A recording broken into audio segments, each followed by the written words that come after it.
मैं इस वक्त इंडियन मर्चेंट चैम्बर में मौजूद हूँ और अंतरिम बजट को लेकर हमारे साथ खास बातचीत करने के लिए मौजूद हैं Nishant Shah. Sir, ABP news में आपका बहुत बहुत स्वागत है।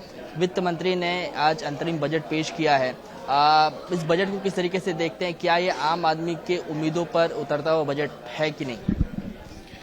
देखिए, वित्त मंत्री ने जो ऑनरेबल फाइनेंस मिनिस्टर ने जो बजट आज प्रोनाउंस किया है उसको इंटरिम बजट कहा गया है, जिसका मतलब है कि क्योंकि ये इलेक्शन के जस्ट पहले है तो as per election code also वो ज़्यादा अनाउंसमेंट नहीं कर सकते हैं।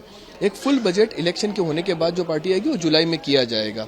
सो इन द सर्कमस्टेंसेस हमें देखना होगा कि उन्होंने जो बजट अनाउंस किया हुआ है वो बजट में उन्होंने कहा है कि जो भी फ्रॉम अ टैक्स पर्सपेक्टिव कोई रेट्स को चेंज नहीं कर रहे हैं। बट ये कहने के बाद उन्होंने ये कहा है कि डायरेक्ट टैक्स में अगर अपनी सिस्टम ऐसी है कि अगर कोई छोटे डिमांड्स की नोटिस पेंडिंग है, फॉर एग्जांपल 25,000 से कम या तो 10,000 से कम अलग अलग कैटेगरीज के लिए, और 2009-10 से अगर वो पेंडिंग है तो वो सारी डिमांड्स कैंसिल की जाएगी। इस तरह का एक स्कीम निकाला जा रहा है। तो मेरा मानना है कि इससे स्मॉल बिजनेसेस और इंडिविजुअल्स को काफ़ी बेनिफिट हो सकता है, जिनके ऐसे पेंडिंग डिमांड्स बाकी है। ये सारा हैसल उनका निकल जाएगा। मेरा मानना है इससे डिपार्टमेंट को भी जो एडमिनिस्ट्रेटिव बर्डन है वो काफ़ी कम हो सकता है और इसका भी बेनिफिट डिपार्टमेंट को भी होगा, जिससे वो जो लोग हैं जो इसमें बर्डन थे वो और कुछ काम ज़्यादा तेजी से कर सकते हैं। मिडिल क्लास फैमिली के लिए ये कहा गया है कि नई आवास योजना जो है वो सरकार लेकर आएगी और इससे होगा ये कि जो किराए के घर में लोग रह रहे हैं उनको अपना घर मिलेगा। तो ये योजना अनाउंस की गई है और उसका ऑफ कोर्स फाइन प्रिंट देखना चाहिए, बट योजना बहुत बढ़िया योजना है। जो उन्होंने कहा है कि अगर कोई किराए के घर में रह रहा है, स्लम्स में रह रहा है, चॉल्स में रह रहा है, तो उनको एक खुद का घर मिल सकता है, जिसके लिए कोई फाइनेंशियल योजना वो अनाउंस करने वाले हैं, जो मेरा मानना है कि बहुत ही इफेक्टिव योजना हो जाएगी। और हमने देखा है कि इस सरकार की जब पहले भी जो उन्होंने योजना प्रस्तुत करी है उसका काफ़ी इफेक्टिवली अमल हुआ है। इसलिए मेरा मानना है कि जनता का भी ये भरोसा होगा कि जब ये योजना भी अनाउंस होती है और जब उसको इम्प्लीमेंट करते हैं तो इफेक्टिवली अमल होगा, और अमल होगा तो जनता को फायदा होना ही है इसका।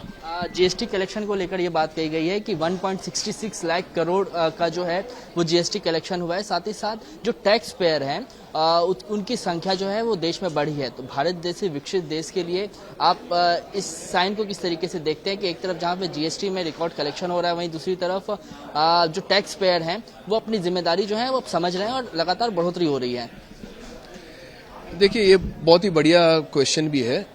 आज क्या है कि भारत में आप देखिए तो भारत में ईज ऑफ डूइंग बिजनेस के रैंकिंग पे हम बढ़ते जा रहे हैं, विच मीन्स के अभी भारत में बिजनेस करना इतना कॉम्प्लिकेटेड नहीं है। जो आज तक काफ़ी फॉरेन कंपनीज ऐसा सोचती थी कि अगर भारत में बिजनेस करना है तो काफ़ी कॉम्प्लिकेटेड हो जाता है, वो नहीं है।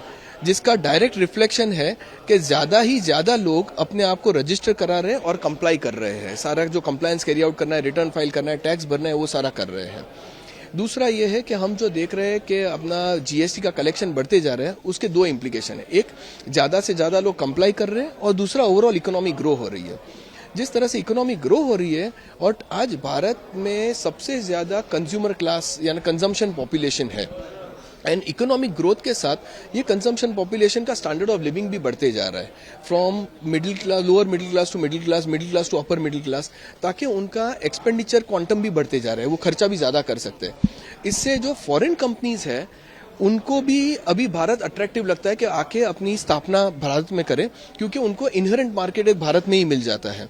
इसके लिए आज वित्त मंत्री जी ने एक बहुत बढ़िया स्टेटमेंट किया। उन्होंने कहा कि हमने देखा है कि foreign direct investment last few years में बढ़ते गया है, और उन्होंने उसको गोल्डन ईयर्स बोला है, और कहा कि अब मैं फॉरेन डायरेक्ट इन्वेस्टमेंट एफडीआई को थोड़ा अलग टर्मिनोलॉजी दे रही हूँ, for develop India, in the sense कि आप आओ हमारे यहाँ, आप बिजनेस करने तो आओ, पर इंडिया की भी प्रगति किस तरह से होगी उसका ध्यान रखे करो, डेवलप इंडिया के। तो मेरा मानना है कि इसका जो ओवरऑल प्रचारण होगा उसका काफी इफेक्टिव बेनिफिट हो सकता है भारत को। देखिए, वित्त मंत्री ने ये कहा कि ये जो बजट है वो गरीबों का है, किसानों का है, अन्नदाताओं का है। महिलाओं के लिए सर्वाइकल कैंसर की बात कही गई है। कहा गया कि टीका जो है वो मुफ्त किया जाएगा 9 से 14 साल के लड़कियों के लिए। उसके साथ साथ वित्त मंत्री ने एक बहुत अहम बात कही, वो ये कि जो ब्लू इकोनॉमी है उसके क्षेत्र में भी जो है वो आगे रफ्तार से काम किया जाएगा। ब्लू इकोनॉमी में जब वित्त मंत्री ये कहती हैं कि काम किया जाएगा तो इसके क्या मायने हैं और ये इंडिया के लिए आगे किस तरीके से बेहतर साबित होगा? देखिए, ब्लू इकोनॉमी जब हम कहते हैं तो कुछ सालों पहले माननीय प्रधानमंत्री जी ने गति शक्ति का निर्माण किया था। गति शक्ति यानी जो अपनी लॉजिस्टिक सेक्टर है उसको किस तरह से हम इफेक्टिव कर सकते हैं, क्योंकि आज मानना है कि जो बाकी कंट्री में जो लॉजिस्टिक कॉस्ट है as compare to that India का लॉजिस्टिक कॉस्ट थोड़ा हाई है। तो उन्होंने कहा था कि वो लॉजिस्टिक कॉस्ट को 2 या 3% से कम, 3 से 4% को कम करना था। अगले कुछ सालों में वो प्रयास रहा था। उसके कारण हम देख रहे हैं कि नए एयरपोर्ट्स बने जा रहे हैं, नए रोड्स बनाए जा रहे हैं, रेलवे को ज़्यादा अपग्रेड किया जा रहा है, वाटरवेज को किस तरह से यूज़ करे जाए।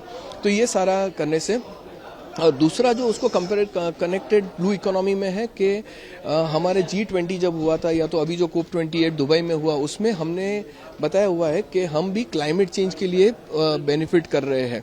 तो जैसे ही मूवमेंट से कार्गो मूवमेंट है, आज रोड से कार्गो मूवमेंट हो, उसके अगर रेलवे से हो तो जो पोल्यूशन हो रहा है वो 50% कम होता है।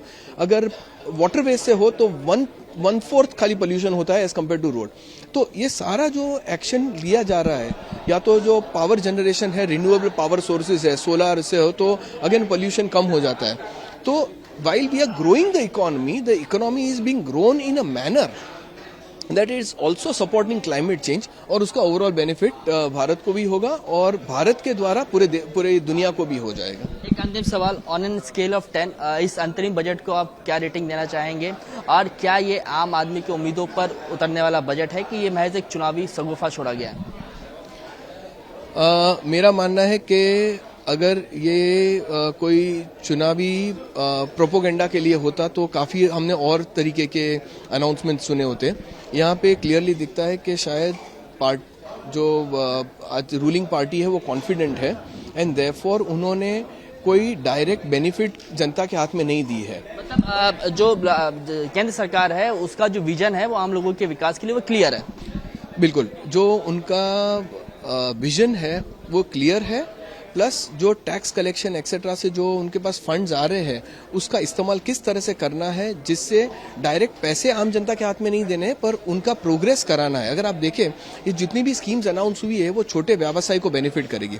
जब छोटे व्यवसाय को बेनिफिट करेगी तो वो उसका बेनिफिट व्यवसाय चलाने वाले जो एंटरप्रेन्योर्स है या तो इंडिविजुअल्स है उनको बेनिफिट होगा, तो ऑटोमेटिकली उनकी स्टैंडर्ड ऑफ लिविंग बढ़ जाएगी। इसलिए वो indirectly it's a budget which will support the overall growth and lifestyle or the standard of living of the Indian population. And आपने पूछा था कि 10 के scale on the scale of 10, my thing will be it will be somewhere between 8 to 9 that I would give, because in the circumstances where it was only an interim budget, I think it's a very effective job done to be ranked at between 8 to 9. Thank you sir से बातचीत करने के लिए। Cameraman Dharmendra Pandey के साथ Krishna Thakur, ABP news, Mumbai.